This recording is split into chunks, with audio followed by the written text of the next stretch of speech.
The deep, resonant thrum of the Boeing 747's four massive engines was typically Mark's cue to surrender to the hypnotic rhythm of flight. As a paramedic with 10 years steeped in the raw chaos of emergency rooms and the jarring urgency of ambulance, sirens, the quiet monotony of cruising at 35,000 feet, was a rare and treasured luxury. He was on his way home to New York City, escaping the draining aftermath of a medical conference in Los Angeles that had left his brain feeling like scrambled eggs and every muscle in his body protesting. His noise-canceling headphones whispered. A gentle hush, a half-read mystery novel lay forgotten on his lap, and the cabin's dim, artificial twilight cast long, shifting shadows that danced with the distant glow of city lights below.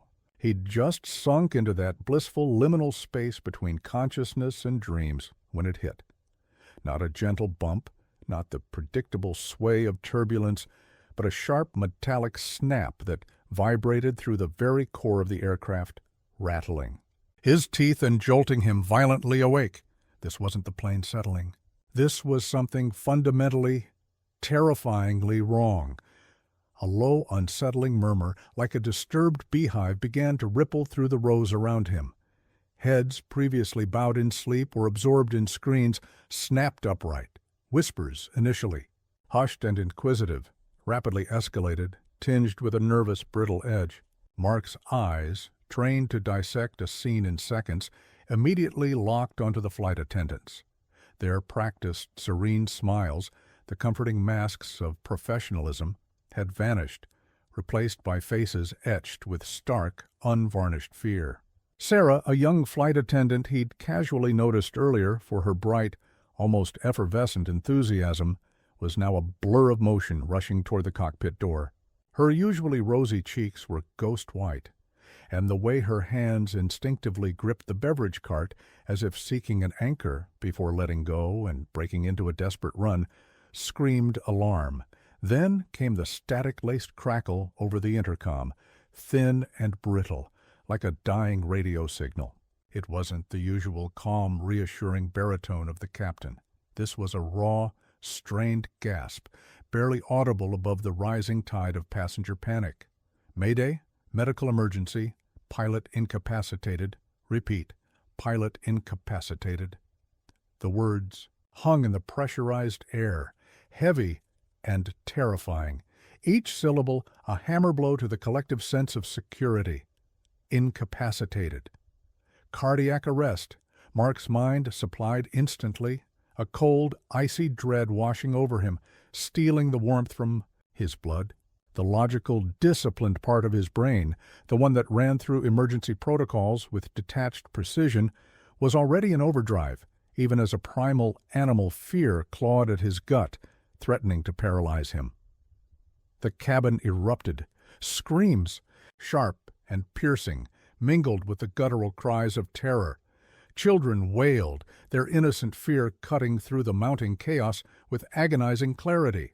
Mark unbuckled his seatbelt with a frantic metallic click, his heart hammering against his ribs like a trapped bird. He snatched his small, well-worn medical bag from under the seat, its familiar weight a bizarre, desperate comfort in the face of the unknown. "Is there a doctor on board? Or a paramedic?" Sarah's voice, now high-pitched and raw with desperation, sliced through the pandemonium. She stood framed in the cockpit door, her eyes wide, pleading with the masses, her composure utterly shattered. "I'm—" "A paramedic," Mark roared, his voice cutting through the hysteria like a scalpel, surprising even himself with its unexpected power. He pushed past flailing arms, desperate hands reaching out for nothing, and faces contorted in pure anguish. A surge of pure, raw urgency propelled him forward. Every step down the aisle felt like wading through thick, suffocating mud. The screams of the passengers a discordant symphony of fear. He finally reached the cockpit door, the air around it suddenly heavy, charged with a metallic tang that hinted at something gravely wrong, something breaking.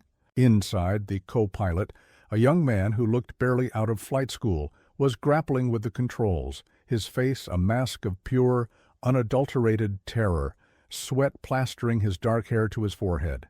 And then Mark saw him, the captain, a man whose presence was supposed to be a guarantee of safety, now slumped over the controls, an inert, horrifying weight, his head resting against the cold, unforgiving dashboard. Life was draining out of this man, ebbing away with every passing second, and with him, the fragile hopes of 200 souls. The cockpit, typically a sanctum of control, was now a cramped, metallic tomb, amplified by the chilling reality of the captain's lifeless form. There was no time for hesitation, no space for the tidal wave of fear threatening to engulf Mark, to pull him under. His training, honed over years of confronting death and navigating chaos, took over, a drilled reflex overriding the primal shock. "He's in cardiac arrest," Mark barked, his voice echoing sharply in the small space, cutting through the stunned silence that had fallen over Alex, the co-pilot, and Sarah, the flight attendant. "Help me get him out of the seat. We need to start CPR, now." The logistics were hellish. The captain was a big man, his weight dead against them in the impossibly confined space. Alex, though clearly in shock, snapped to attention, his hands trembling as he helped Mark wrestle the captain's heavy, unresponsive body from the pilot's chair. Sarah, her face still pale, but her movements sharp and precise despite her terror, instinctively began clearing the minuscule area around them, her eyes darting frantically until they landed on the emergency medical kit, stowed neatly in an overhead compartment. Mark immediately plunged into chest compressions, his body automatically falling into the familiar life-saving rhythm, hard, fast, unyielding. Each compression was a desperate plea to a fading heart, a pulse of hope against the overwhelming silence of a man on the brink of death. The powerful thud, thud, thud of his efforts filled the cockpit, a visceral, rhythmic beat, starkly contrasted by the distant, muffled cries and desperate prayers from the passenger cabin, a horrifying soundtrack to their struggle. Alex, meanwhile, wrestled with the controls, his young face contorted in a mask of pure terror and strained concentration. The plane shuddered precariously, a rogue current of air buffeting it. He was trying to maintain a semblance of control, his knuckles white as he gripped the yoke, while simultaneously fumbling with the radio. "Oakland Center, this is Flight 747, he choked out, his voice tight with desperation, strained to breaking point. "We have a medical emergency in the cockpit. Captain is unconscious. CPR in progress. Requesting immediate vectors for emergency landing." Static answered him initially, a frustrating, soul-crushing hiss, before a calm, professional voice finally cut through, a beacon in the storm of their despair, minutes stretched into an eternity, each second thick with unspoken dread. Mark's muscles screamed, his shirt was soaked with sweat, his breath coming in ragged gasps. But he pushed on, relentless. The captain's life, and by extension the lives of everyone on board, hung precariously on every single compression. Sarah, her face etched with grim determination, found the automated external defibrillator, AED. "Pads on," she instructed, her voice surprisingly steady, a testament to her own training under pressure. Mark peeled back the captain's shirt. Revealing a patch of pale, clammy skin, the pads slapped into place with a sickening suction. "Clear," Sarah yelled, her eyes meeting Mark's, a shared silent prayer passing between them. A powerful jolt coursed through the captain's body, a brief, violent tremor. Mark watched, holding his breath, hope and dread battling within him. No response. His heart sank, a leaden weight in his chest, but only for a fraction of a second. "Resume compressions," he ordered, his voice raw but unwavering, refusing to yield to despair. He pressed on, a grim reaper in reverse, fighting with every ounce of his being for a single, precious breath, a flicker of life. The plane lurched violently, a brutal crosswind catching it, throwing them sideways with sickening force. Alex wrestled with the controls, cursing under his breath, his face a contorted mask of fear and concentrated effort, fighting to keep the massive aircraft stable. The immense pressure of the situation was a suffocating weight, pressing down on everyone in that small metal tube hurtling through the sky, a terrifying ballet between life and death. After what felt like an eternity, a weak, irregular flicker finally appeared on the captain's monitor. A hesitant, almost imperceptible pulse. Mark felt a momentary, dizzying wave of relief, a sudden lightness in his chest, quickly followed by the cold, stark realization that the immediate crisis was merely the prelude to a far, far greater one. The captain was alive, a fragile victory, but still unconscious, critically unstable, his breathing shallow and ragged, his life hanging by a thread. His survival was a testament to Mark's relentless effort, a testament to human resilience. But the immediate threat to the plane and its 200 souls remained, stark and terrifying. Alex, whose eyes had been fixed on the captain with desperate hope, let out a shaky breath he hadn't realized he was holding. But the relief quickly evaporated from his face, replaced by a fresh, tidal wave of panic. He gestured vaguely at the complex array of instruments, his gaze unfocused, bewildered. I don't know what to do, Mark," he stammered, his voice cracking, the immense weight of command crushing him, revealing the youth beneath the uniform. "I've never landed a plane this big on my own, not in these conditions. I need help." His voice was barely a whisper now, raw with desperation, utterly devoid of the confident bravado usually associated with pilots. He was young, clearly experienced in the co-pilot role, but this was a whole new level of crisis, one he wasn't trained for, one that threatened to shatter his very core. Mark's gaze swept over the baffling, overwhelming dashboard. Hundreds of buttons, switches, dials, screens glowing with indecipherable data. It was a foreign language, a world utterly alien to him, a paramedic whose expertise lay in the fragile intricacies of the human body, not the complex mechanics of flight. He could feel the eyes of the other flight attendants on him, silent pleased, for a solution, their faces reflecting the terror of the passengers. He thought of the 200 passengers in the cabin behind them, their lives oblivious, yet entirely dependent on what happened in this cramped space. He thought of his own wife, Sarah, her warm smile, and his young daughter, Lily, waiting for him back home in New York, their innocent faces flashing before his eyes, a powerful, visceral motivator that cut through his fear.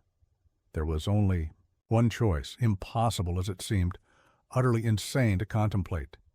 He took a deep, shuddering breath, pushing down the surge of self-doubt, the inner voice screaming, "You're a paramedic, not a pilot?" "Alex," Mark said, his voice firm, projecting a confidence he absolutely did not feel, a calm he had to conjure from thin air. "I need you to talk me through it, every single step. Tell me exactly what to do." He leaned forward, his eyes trying to absorb every detail, every instruction Alex would give. He was a quick study, a man who thrived under pressure, whose life had been defined by adapting to the unexpected. But this was a leap of faith into a terrifying abyss. Alex, though still trembling, seemed to grasp onto Mark's sudden resolve, a lifeline in his own despair. He began to speak, pointing to gauges, explaining functions, his voice gaining a fragile authority as he focused on the immediate life-saving task. "Okay, first, you need to monitor the airspeed." The two men, a paramedic and a co-pilot, strangers moments ago, were now bound by an unthinkable mission, a desperate partnership forged in the crucible of fear, tasked with defying the very laws of probability. The next 60 minutes felt like an eternity compressed into a single agonizing breath, each second a battle against overwhelming odds. Mark, with Alex's increasingly clear, yet still hurried instructions echoing in his ear, along with the clipped, urgent commands from Oakland Center through the headset, began a terrifying crash course in piloting a commercial airliner. He learned about airspeed, the delicate choreography of extending flaps, the satisfying thunk of the landing gear deploying. He learned the impossible art of maintaining a precise glide slope, his hands, usually trained for the nuanced pressure of compressions or the precise insertion of an IV, now gripped the massive yoke, responding to Alex's cues, minute adjustments that felt monumental, each one determining the fate of hundreds. Outside, the world was a swirling, menacing gray. Canvas! Rain lashed against the cockpit windows, transforming the already impossible task into a near-blind descent, blurring the line between sky and ground. The heavy storm had become their active enemy, a furious entity conspiring with the technical challenges. Each violent gust of wind felt like a personal attack, making the enormous plane dance precariously, threatening to throw them off course, threatening to tear them from the sky. Inside the cabin, an eerie, profound silence had fallen. The passengers, huddled in their seats, were a tableau of silent prayers and unspoken fear, each person lost in their own terrified thoughts. They could hear the strained voices from the cockpit, amplified by the intercom, a constant chilling reminder of the life-or-death drama unfolding just feet away. Every bump, every tremor, every slight shift in the plane's angle sent a fresh wave of terror through them, quickly followed by a desperate surge of hope, a fragile flicker of belief. Then, through a sudden, almost miraculous break in the churning, clouds, the runway lights of JFK pierced the stormy darkness, a dazzling, almost divine beacon of salvation. Mark, guided by Alex's steady, calming voice in his ear, made the final critical adjustments. "Flaps 30, Mark. You're doing great. Keep it steady," Alex urged, his own voice tight with suppressed emotion. The landing gear deployed with a reassuring metallic thump that resonated through the cabin, a collective sigh of something like relief. The ground rushed up to meet them, suddenly terrifyingly close. The plane hit the tarmac a little hard, a jarring bounce that made everyone flinch, but it was down. It was down. The screech of tires on wet asphalt filled the air, a raw, triumphant symphony of survival, of defying the impossible. A collective, guttural gasp of relief erupted from the cabin, a primal sound of exhalation quickly swelling into a wave of spontaneous, tearful applause, a cacophony of joy and disbelief. Mark felt the adrenaline drain from his body in a sudden, overwhelming rush, leaving him trembling, his muscles screaming, but profoundly, exhilaratingly alive, and incredibly, impossibly victorious. He slumped back in the pilot's seat, his hands shaking uncontrollably, his mind reeling from the magnitude of what had just transpired. As emergency vehicles, their lights flashing like frantic beacons, swarmed the plane, a blur of red and white against the gray, Mark looked at Alex. The young co-pilot, equally exhausted, his face streaked with tears and sweat, met his gaze. There was no need for words. Between them, an unspoken bond had been forged in the crucible of fear and triumph, a connection that transcended their brief, terrifying acquaintance. They had faced the impossible. They had saved 200 souls.